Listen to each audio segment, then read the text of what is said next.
Dižkoki. Atrast, pastāstīt, saglabāt. Cilvēki var būt diži katrs pa savam. Dižs sportists, dižs skolotājs, dižs uzņēmējs, dižs zemnieks, dižs tētis un diža mamma. Tāpat arī ar kokiem. Dižkoki var būt ne tikai ozoli un liepas. Mūsu mežos, upju ielejās, mūžu parkos ir dižas priedes, egles, lapegles, bērzi, kļavas, vīksnas, vītoli, oši, īves un kadiķi. Gan tik lieli, ka jāsadodas rokās ar visu ģimeni, lai koku apķertu. Gan tādi, kuru apkamt var ar vienu roku, kā vecu draugu. Gan īsi, gan gari. Gan zaļojoši, gan tādi, kas daļēji nokaltuši un kļuvuši par pieminekli paši sev. Līdzīgi kā diži cilvēki nav tikai paši par sevi, bet ap sevi veido veselu ciematu, tā arī dižkoki kļūst par dzīvības centru. Tajos ir un būs jauna dzīvība. Lai savu diženumu saglabātu, mums tas jāiepazīst.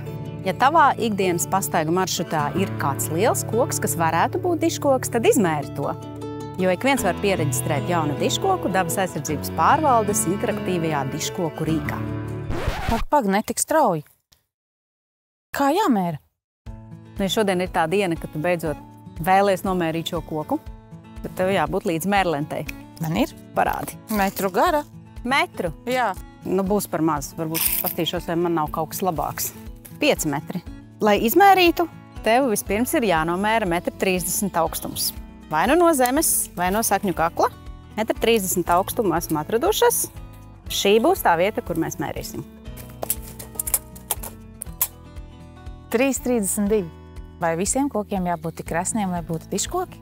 Nevienmēr tiem jābūt metriem. Kadiķim pietiktu ar 80 centimetriem, bet ozolam vajag 4 metrus. Sākumā nobildēsim tūplānā, lai var noteikt sugu. Un no tāluma, lai redz diženumu. Nomērījām, nobildējām, tagad jāreģistrē. Ieraksta meklētājā pieteikt dižkoku. Tev atvērsies Dabas aizsardzības pārvaldes mājaslapa, kur to var izdarīt. Ievadi visus prasītos datus, pievieno fotogrāfijas un spied iesniegt. Savadīts, iesniegts.